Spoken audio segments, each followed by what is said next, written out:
नमस्कार। आप देख रहे हैं स्पेशल कवरेज न्यूज। मैं हूं आपके साथ शिव कुमार। मेरे साथ हैं वरिष्ठ पत्रकार आदरणीय डॉक्टर राकेश पाठक जी। स्वागत और अभिनंदन। 5 राज्यों के चुनाव हैं और 5 राज्यों के बाद भारतीय राजनीति में एक भूचाल आना तय है। कुछ भी हो, या तो 2-4 मुख्यमंत्री बदले जाएंगे या फिर प्रधानमंत्री की कुर्सी खतरे में हो। मतलब या तो मोदी टीम जाएगी या मोदी टीम अपने सुरक्षा के लिए कई लोगों की बलि चढ़ा देगी। दो में से एक काम होना तय है। ये चुनाव भी प्रतिष्ठा से जोड़ लिया गया है। गृह मंत्री जहां कह रहे हैं कि हम 15 दिन बंगाल में रहेंगे, प्रधानमंत्री आज केरल में थे और केरल में वो बोलते बोलते अपना आपा भी खो बैठे और गुस्से में भी नजर आए। उम्र का भी तकाजा है, वो माने न माने, लेकिन अब वो 75 वर्ष क्रॉस हो गए हैं। हालांकि वो कहते हैं अभी तो मुझे 25 वर्ष बहुत कुछ करना है। लेकिन सवाल यह है कि आखिर राजनीति में सत्ता पे बने रहने के लिए तो लोग सब कुछ करते हैं, लेकिन सत्ता पे बने रहने के लिए क्या 145 करोड़ लोगों की जिंदगी दांव पर लगाकर सत्ता में रहेंगे? इसके कई उदाहरण हैं। लोकसभा चुनाव मंगलसूत्र पर लड़ा गया,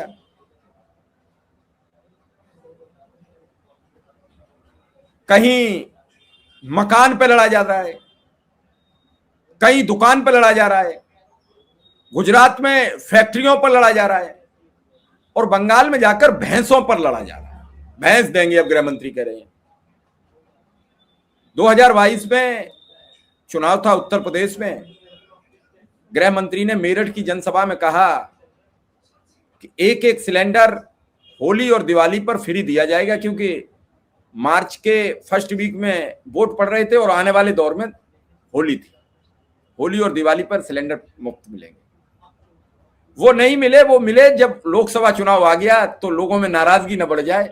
तो लोकसभा के जो चुनाव के नजदीक होली और दिवाली थी 24 में, उस पर मिल गए। 23 की दिवाली पर मिल गए और 24 की होली पर मिल गए। उसके बाद फिर मिले कि नहीं मिले किसी को पता नहीं। चुनावी भूमिका ठीक है। बिहार में 10-10 हजार रुपया दे दिए, मार्च के महीने में लोगों की सैलरी नहीं निकल पाई। अभी 9-9 हजार रुपया असम में बांट दिए गए। लेकिन सर, इस सब के पीछे आप इन 5 राज्यों के चुनाव को कैसे देख रहे हैं? कि नतीजे तो हम तय नहीं कर सकते। नतीजे तो अब जब रात के अंधेरे में इकाई 18-17 लाख वोट बढ़ सकते हैं, नतीजे हमारे हाथ में नहीं। राकेश सर। जी देखिए, नरेंद्र मोदी की प्राथमिकता में चुनाव सर्वोच्च स्थान पर रहता है। आपको 140 करोड़ लोगों की चिंता होगी, नरेंद्र मोदी को सिर्फ वोटों की चिंता होगी। आज से ठीक 5 साल पहले जब बंगाल में चुनाव चल रहा था, तब कोविड अपने चरम पर था। आपको कभी लगा था कि प्रधानमंत्री कोविड की चिंता कर रहे हैं? लॉकडाउन के पहले और उस दौर में उनकी चुनाव सभाएं चल रही थी। आज की तारीख में भी देश के सामने और दुनिया के सामने एक बड़ा संकट है, पश्चिम एशिया में चल रही लड़ाई। नरेंद्र मोदी की प्राथमिकता में कहां है कि उस लड़ाई के कारण देश के लोगों के सामने जो संकट है, महंगाई का, बेरोजगारी का, पलायन का, उसे एड्रेस करते हुए कहीं दिख रहे हैं प्रधानमंत्री? इसके बजाय गृह मंत्री और उनका पूरा तंत्र ये और कहने लगा कि गैस की कोई किल्लत नहीं है, कोई समस्या नहीं। हजारों लाखों वीडियो हैं पूरे देश के इस पर, सोशल मीडिया पर भरमार है, जिनमें कतारें दिखाई दे रही। आज शायद आंध्र प्रदेश या तमिलनाडु के किसी शहर का एक फोटो किसी ने पोस्ट किया है, किसी बड़े नेता ने किया है। ऑटो रिक्शा की इतनी लंबी कतार है, अंतहीन, लेकिन सरकार कह रही है पेट्रोल डीजल की कोई किल्लत नहीं। तो नरेंद्र मोदी की प्राथमिकता है इन 5 राज्यों में चुनाव जीतना, जिनमें से 2 राज्यों में इस वक्त उनकी सरकार है, असम और पुडुचेरी। बंगाल और तमिलनाडु और केरल तीनों राज्य नरेंद्र मोदी और बीजेपी के लिए आकाश कुसुम की तरह, आसमान के फूल की तरह, उसे तोड़ नहीं पाते। न तो ममता के तिलिस्म को अब तक तोड़ पाए, पिछली बार दीदी और दीदी करने के बावजूद, न केरल से वामपंथियों को बेदखल कर पाए, क्योंकि वहां पर दूसरी ताकत कांग्रेस का गठबंधन है, यूडीएफ। तमिलनाडु में जब तक जयललिता थी तब तक अलग बात थी, आज की तारीख में स्टालिन की डीएमके और कांग्रेस के गठबंधन को चुनौती देना बीजेपी के बस में नहीं है। रहा बचा असम। असम में आज की तारीख में जो नजारे दिखाई दे रहे हैं, हमें नहीं पता मतदान के दिन क्या होगा, परिणाम क्या निकलेगा वोटों की गिनती के दिन, लेकिन जिस तरह जनता गौरव गोगोई, प्रियंका गांधी और कांग्रेस के नेताओं की सभाओं में दिख रही है, हेमंता विश्व शर्मा, उनके क्रियाकलाप, उनके बोल वचन, उनकी सांप्रदायिक राजनीति, मुसलमानों के खिलाफ उनका नफरती अभियान, उन तमाम चीजों से बीजेपी को वहां कोई बहुत राहत नहीं दिखाई दे रही। कड़ा मुकाबला है, और जैसे जैसे चुनाव के दिन पास आएंगे, हेमंता विश्व शर्मा हिंदू मुस्लिम नफरत की आंच को और तेजी से सुलगाएंगे। अब आते नरेंद्र मोदी के भविष्य और उनकी किस्मत पर। मोदी जब से सरकार में आए हैं, प्रधानमंत्री बने हैं, ऊपरी तौर पर ऐसा लगता है कि खासतौर से उनका प्रचार तंत्र, गोदी मीडिया यही प्रचारित करता है कि वे अपराजेय हैं। जब से प्रधानमंत्री बने हैं हर चुनाव जीत रहे हैं, कांग्रेस 100 चुनाव हारने वाली। अभी खुद मोदी ने कहा है कि राहुल गांधी रिकॉर्ड बनाने वाले। लेकिन मोदी के ही राज में तो 2018 में कांग्रेस ने मध्य प्रदेश, छत्तीसगढ़, राजस्थान में बीजेपी को शिकस्त दी थी। उस वक्त तो राहुल गांधी राष्ट्रीय अध्यक्ष थे कांग्रेस के। ये आंकड़े क्यों भूल जाते हैं लोग? ममता बनर्जी ने 2 बार पराजित किया है, दिल्ली में केजरीवाल ने 3 बार परास्त किया। तो ऐसा नहीं है कि नरेंद्र मोदी या उनकी पार्टी अपराजेय है, लेकिन इस बार एक बड़ा अंतर है। इस वक्त जब 5 राज्यों में चुनाव हो रहे हैं, तब नरेंद्र मोदी बहुत गंभीर संकटों में फंसे हुए हैं। एक तो ये जो युद्ध चल रहा है उसने समस्या पैदा कर दी, और उससे भी बड़ा युद्ध चल रहा है अंदर खाने। जो एप्स्टीन फाइल्स में उनका नाम आया है, उससे ज्यादा बड़ी एप्स्टीन फाइल मधु किश्वर और सुब्रमण्यम स्वामी रोज खोलने को तैयार बैठे। हर दिन मधु किश्वर कोई ना कोई ट्वीट कर रही है, आज भी उन्होंने किया है। उनके सुर में सुर मिलाने वाले लोग भी खड़े हो गए। सीबीआई के किसी पूर्व डायरेक्टर ने भी हामी भर दी है।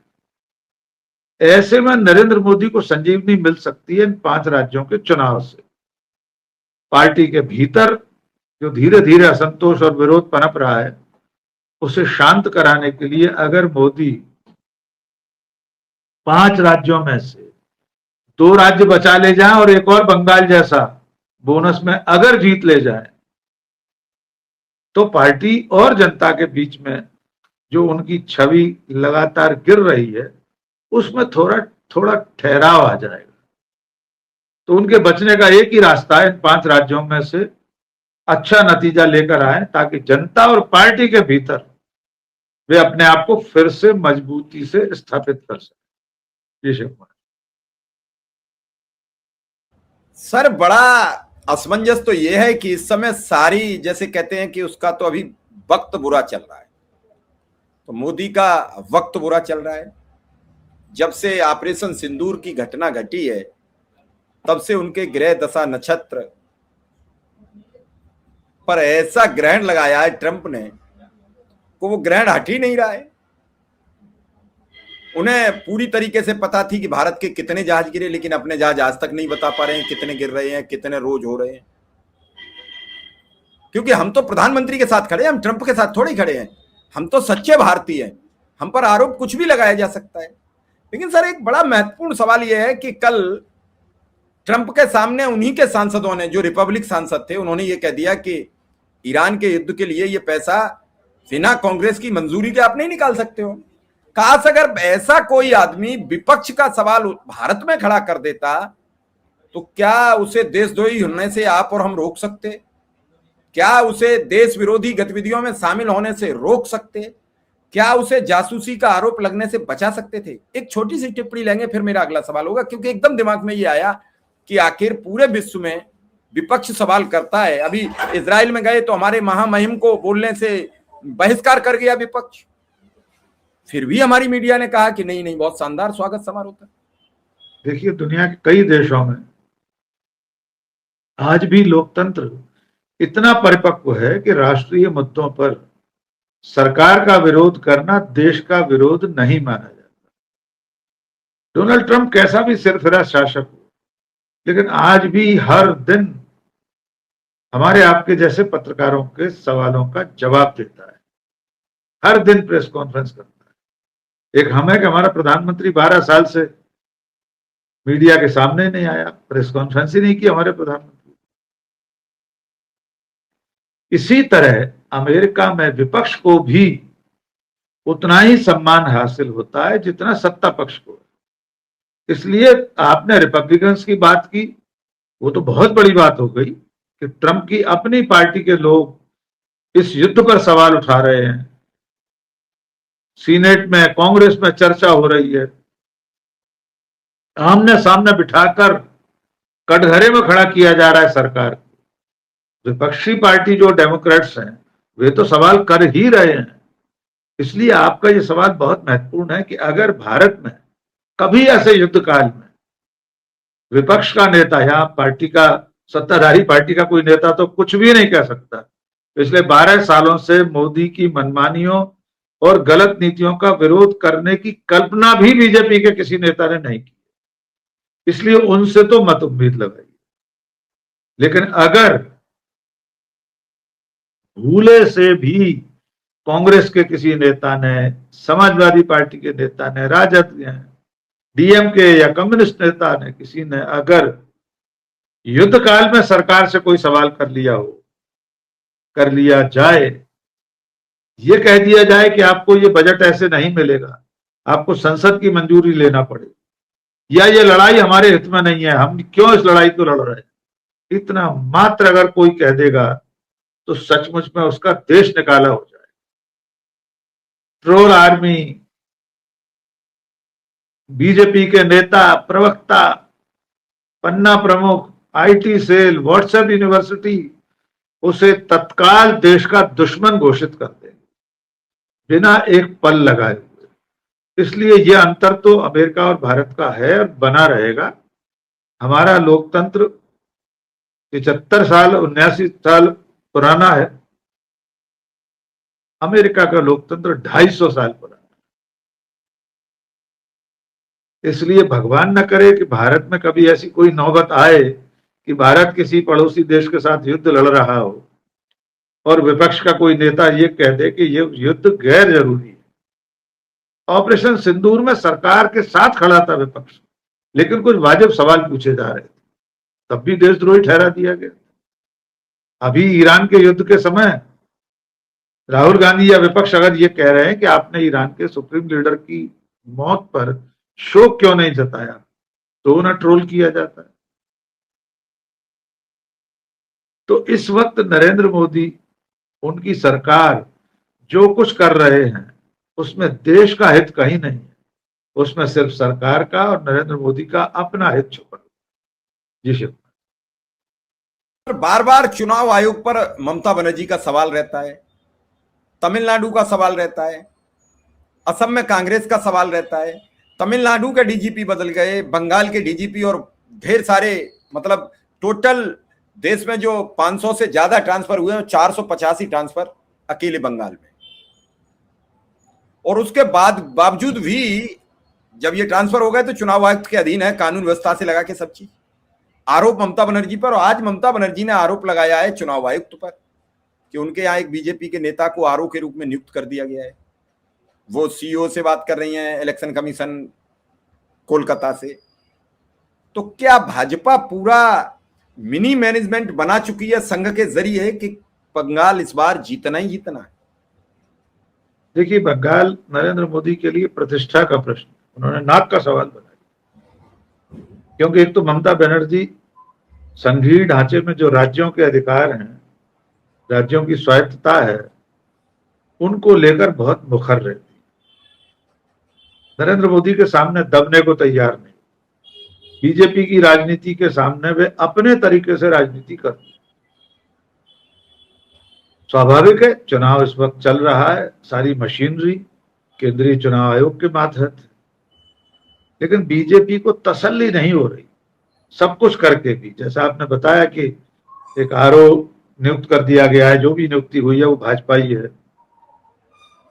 बीजेपी को अभी भी ये उम्मीद नहीं है कि इतना सब करके भी ममता को हरा पाएंगे, इसलिए अब सारी सीमाएं पार करके चुनाव आयोग की मदद से फर्जी वोटरों के नाम जोड़कर, वो कितने 60,000 नाम लेकर कोई जा रहा था, पकड़ा गया, उनके जो प्रमोटर या उनके सलाहकार वाली कंपनी है आईपैक, उस पर कल भी छापे पड़े हैं। तो साम दाम दंड भेद हर तरह से नरेंद्र मोदी चाहते हैं एक बार बंगाल का चुनाव जीत लिया जाए। ममता बनर्जी किसी भी सूरत में दबने को तैयार नहीं, इसलिए मुझे लगता है जैसे जैसे चुनाव आगे बढ़ेगा, बीजेपी की कोशिश तो ये रहेगी कि राष्ट्रपति शासन लगा दिया जाए, लेकिन अब मुश्किल होगा क्योंकि चुनाव की अधिसूचना जारी हो चुकी है। अब अगर आप बंगाल में राष्ट्रपति शासन थोपेंगे तो बंगाली अस्मिता के नाम पर, बंगाली गौरव के नाम पर ममता बनर्जी पलटवार करेगी, उसका सामना नहीं कर पाएगी बीजेपी।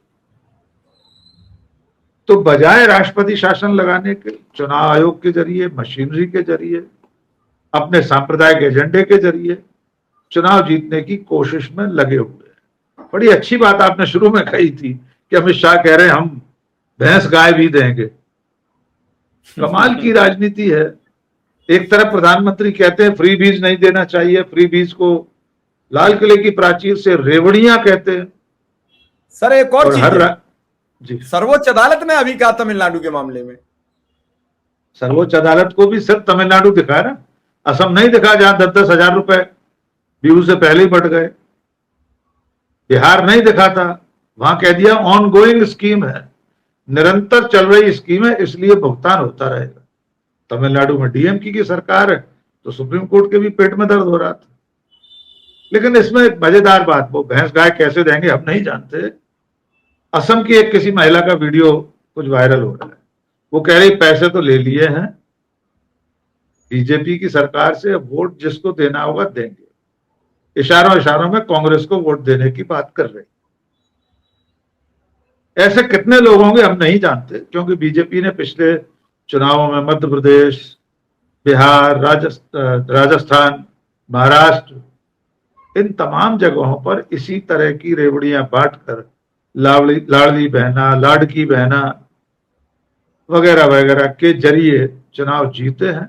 इसलिए उन्हें लगता है कि आजमाया हुआ नुस्खा है, इससे जीत पक्की हो जाती है। ये वाली गोली खिलाओ मतदाता को और अपने हक में बटन दबा दो। दो गोलियां उनके पास, सांप्रदायिक राजनीति, हिंदू मुस्लिम, जिसमें आपने शुरू में कहा था, तो 2024 का लोकसभा चुनाव मटन, मछली और कौन कौन सी, मंगलसूत्र, हाँ, मां से जुड़े हुए बहुत सारी चीजें थी उनके, और मुस्लिम लीग के नाम पर लड़ा गया था 2024 में कि कांग्रेस का चुनाव घोषणा पत्र मुस्लिम लीग का घोषणा पत्र है। तो सांप्रदायिक राजनीति, नफरत की राजनीति और इस तरह की रेवड़ियां बांटना, ये दोनों उपाय बीजेपी आने वाले दिनों में मतदान से पहले इन 5 राज्यों में आजमाएगी। नतीजा क्या होगा ये जनता तय करेगी। चलिए सर, अब देखते हैं नतीजा कैसा रहेगा। क्या मछली का जो मामला उठा है बंगाल में, वो मछली बीजेपी की गले की हड्डी बनेगी, या फिर हिंदूवादी वोट के जरिए वो ये बैतरणी पार करेंगे? क्योंकि मां गंगा का बेटा उस मां गंगा की दुर्दशा बंगाल तक बयां करेगा कि नहीं करेगा, ये सवाल बना रहेगा। क्योंकि वही गंगा, जो गंगा का बेटा बनारस में पहुंचता है, वो गंगा बंगाल की खाड़ी तक जाती है, कोलकाता तक जाती है। तो वो गंगा मां उन्हें वहां माफ करेंगी कि नहीं करेंगी, मैं मां के ऊपर तो सवाल नहीं उठा सकता, क्योंकि उन्होंने तो बड़े हल्के से हमारी मां गंगा का एक तरीके से अपमान किया। अपमान लिया जरूर जाता है, वो धीरे धीरे वक्त के साथ लिया जाता है, क्योंकि कमजोर की आवाज बड़ी देर से ऊपर तक जाती है। जबरदस्त की आवाज बुलंद होती है, उसके पास अपने आवाज, जैसे अपनी सरकार कई हजार करोड़ बताई जा रहे हैं अपने प्रचार प्रसार में लगा रही है, जबकि लोग भूख से त्रस्त हैं। तो देखना है कि क्या होगा।